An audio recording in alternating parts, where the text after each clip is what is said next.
Hello అండి. మనం కిందటి వీడియోలో తెలంగాణ రాష్ట్ర పండుగ అయినటువంటి బతుకమ్మ పండుగను గురించినటువంటి కొన్ని విశేషాలను చెప్పుకున్నాం.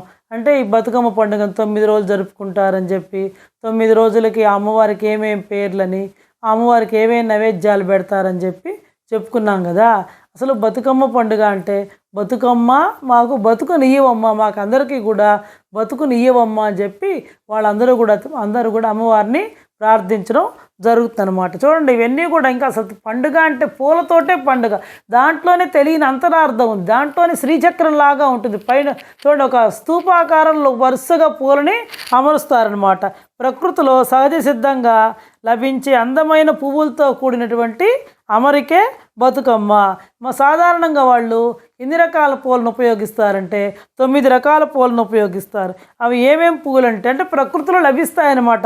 తంగేడు పూలు అయితే నాకు కూడా తెలుసండి, బాగా ఎక్కడ పట్టిన ఈ పొలం గట్ల దగ్గర పచ్చగా భలే ఉంటాయి, తమాషగా ఉంటాయి. చాలా అసలు మనం పోతూ ఉంటే ఆ పొలం గట్ల మధ్య ఆ పూలను చూస్తే చాలా ఆహ్లాదకరంగా ఉంటాయి. గునుగు, గుమ్మడి పూలు అందరికీ తెలిసిందే కదా. మనం కూడా సంక్రాంతి అప్పుడు పెడుతూ ఉంటాం కదా, గొబ్బెమ్మలు పెడుతుంటాం. అట్లా గుమ్మడి పూలు, గునుగు పూలు, తంగేడు పూలు, కట్ల పూలు, సీతమ్మ జడ పూలు, బంతి పూలు, ఇలాంటి వాటన్నిటిని కూడా ఒక స్తూపాకారంలో వరుసలుగా అమర్చి పైభాగం మధ్యలో లాస్ట్కి వచ్చేటికి కింద వెడల్పుగా దానికి కొంచెం తగ్గి పైన వచ్చేటికి త్రికోణంగా ఉంటుంది. ఆ పైభాగం మధ్యలో గౌరమ్మని పెడతారనమాట. ఈ గుమ్మడి పువ్వు యొక్క మధ్య భాగాన్ని గౌరమ్మగా భావిస్తారు. ఇంకా ఈ పూలతో పాటు పసుపుతో చేసిన గౌరీదేవిని కూడా తయారు చేస్తారనమాట. ఇంకా వాళ్ళు దుర్గాదేవి రూపంగా భావించే బొడ్డెమ్మగా కూడా అమ్మవారిని కొలుస్తారు. మనం దుర్గాదేవి ఎట్లా అంటాం, వాళ్ళు ఆమెను ఏమంటారంటే బొడ్డెమ్మ అంటారు. కాబట్టి ఈ పసుపుతో చేసినటువంటి అమ్మవారిని బొడ్డెమ్మగా కూడా కొలుస్తారనమాట. ఇంకా ఈ బతుకమ్మ పండుగ రోజు ఇందాకనే ఇంత ముందర వీడియోలో కూడా చెప్పాను నేను మీకు.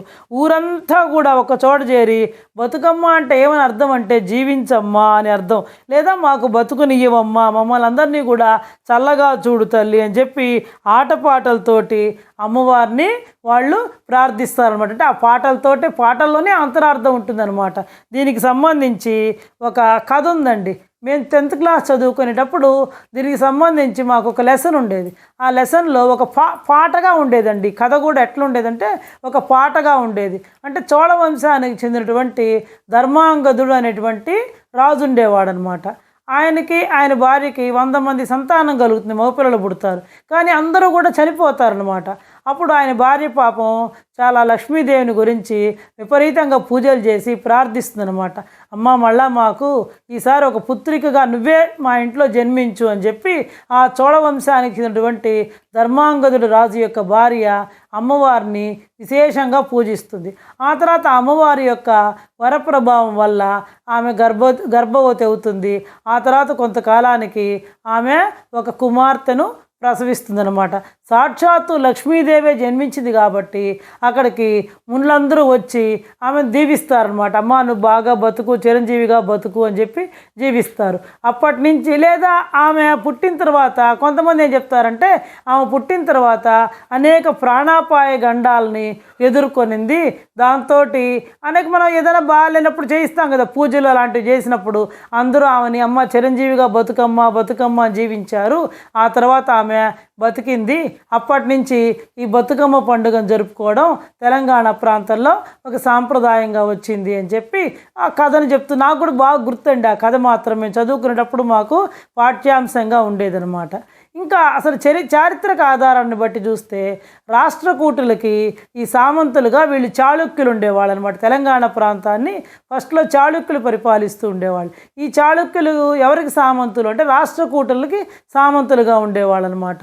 అయితే అలా ఉన్నటువంటి సమయంలో ఈ రాష్ట్రకూటులు ఏం చేశారంటే వేములవాడ రాజరాజేశ్వరి ఆలయంలో ఉండేటువంటి శివలింగాన్ని తీసుకెళ్ళి తంజావూరులో ఇప్పుడు బృహదీశ్వర ఆలయంలో ఉంది చూడండి, అక్కడ లింగాన్ని ప్రతిష్ఠించారని చెప్పి ఆ లింగాన్ని ప్రతిష్ఠించిన కారణంగా ప్రజలందరూ అంటే పార్వతీదేవి నుంచి అమ్మవారిని వేరు చేశారు కదా. వేరు చేసిన కారణంగా ప్రజలందరూ చోళరాజు వంశస్థులకి తమ యొక్క బాధల్ని మొరబెట్టుకుంటూ బృహదమ్మ అంటే పార్వతి అనమాట, పార్వతీదేవిని అయ్యో ఊరడించారట వాళ్ళందరూ. అమ్మ, నువ్వు నీ భర్తని వాళ్ళు తీసుకెళ్ళిపోయారని నువ్వు బాధపడుతున్నావేమో, బాధపడవాకు బృహదమ్మ అని చెప్పి వాళ్ళందరూ కూడా చోళరాజులకి మొరబెట్టుకున్నారట అమ్మవారి తరఫున. ఆ తర్వాత వాళ్ళు వేరే శివలింగాన్ని ప్రతిష్ఠించడం జరిగిందనమాట. కాబట్టి ఆ బృహదమ్మే కాలక్రమేణా బతుకమ్మగా రూపాంతరం చెంది బతుకమ్మ పండుగను జరుపుకోవడం అనేటువంటిది సాంప్రదాయంగా వచ్చిందనమాట. ఇది సుమారుగా చాలా పురాతనమైన పండుగ. 1000 సంవత్సరాల పైనుంచి కూడా తెలంగాణ ప్రాంతంలో ఈ పండుగని జరుపుకోవడం జరుగుతుంది. ఇప్పుడు వేములవాడలో ఉండేటువంటి శివలింగము తంజావూరులో బృహదీశ్వర ఆలయంలో ఉండే, అంటే తమిళనాడులోని తంజావూరులో బృహదీశ్వర ఆలయంలో ఉన్నటువంటి శివలింగము చూడండి, రెండూ కూడా ఇంచుమించు ఒకటేగా ఉంటాయన్నమాట. అదొక కథగా చెప్తారన్నమాట, చారిత్రక ఆధారం మనకి అది. ఈ కథ ఏమంటే మామూలుగా చెప్పుకుంటారు, ఇందాక నేను చెప్పిన కదా ధర్మాంగదుడు రాజు కథ అనమాట. ఇలా ఇంకా అనేక పురాణ గాథలు ఉన్నాయన్నమాట. ఇంకా కొంతమంది ఆడపిల్లల్ని ఆ రోజుల్లో భూస్వాములు జమీందారులు బలాత్కారం చేసి వాళ్ళని హింసించే వాళ్ళని చెప్పి వాళ్ళందరూ కూడా పాపం వాళ్ళ తల్లిదండ్రులు మా బిడ్డలు క్షేమంగా ఉండాలి, వాళ్ళు చిరంజీవిగా బతకాలని చెప్పి అమ్మవారిని గురించి ప్రార్థిస్తే వాళ్ళందరూ కొంతమంది బతికారని చెప్పి ఈ విధంగా బతుకమ్మ పండుగ అని వచ్చిందని చెప్పి అనేక పురాణ గాథలు అనేక చారిత్రక గాథలు కూడా ఉన్నాయన్నమాట. ఈ విధంగా అప్పటి నుంచి తెలంగాణ ప్రాంతంలో ఈ బతుకమ్మ పండుగని ఆటపాటలతోటి సాంస్కృతిక పరంగా అటు వైజ్ఞానిక పరంగా చూడండి ప్రకృతి పరంగా అన్నిటికీ కూడా ఉపయోగం, శారీరక పరంగా కూడా మహిళలందరికీ కూడా చాలా ఉత్సాహంగా ఆనందం, అంతే కదా, ఆటలాడుతూ పాడుకుంటూ ఉంటే తెలియని ఉత్సాహం అనేది వస్తుందన్నమాట.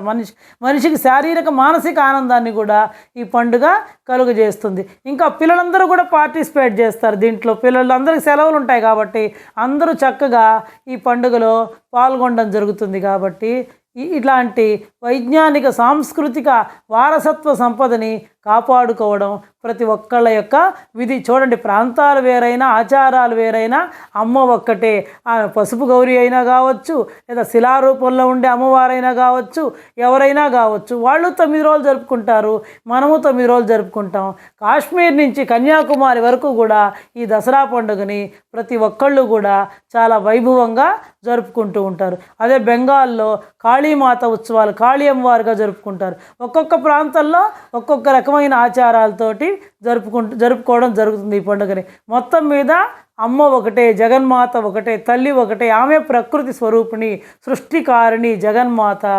ఇదే బతుకమ్మ పండుగకు సంబంధించినటువంటి అంతరార్థం, దసరాకు సంబంధించినటువంటి తత్వం. ప్రాంతాలు వేరైనా భాషలు వేరైనా జగన్మాత ఒక్కళ్ళే. ఈ తత్వాన్ని మనం అందరం కూడా అర్థం చేసుకోవాలి. ఇది బతుకమ్మ పండుగకు సంబంధించినటువంటి నాకు తెలిసినటువంటి కథ, చారిత్రక గాథని వివరించడం జరిగిందండి. ప్రతి ఒక్కళ్ళు కూడా నా ఛానల్ని సబ్స్క్రైబ్ చేసుకొని లైక్ చేసి మీ ఫ్రెండ్స్ అందరికి కూడా షేర్ చేయాల్సిందిగా కోరుకుంటున్నాను. మీరందరూ కూడా నన్ను చాలా ప్రోత్సహిస్తున్నారు. ఈ విధంగానే మీ ప్రోత్సాహాన్ని అందించాలని చెప్పి కోరుకుంటూ మీకు అందరికీ ధన్యవాదాలు తెలియజేసుకుంటున్నాను.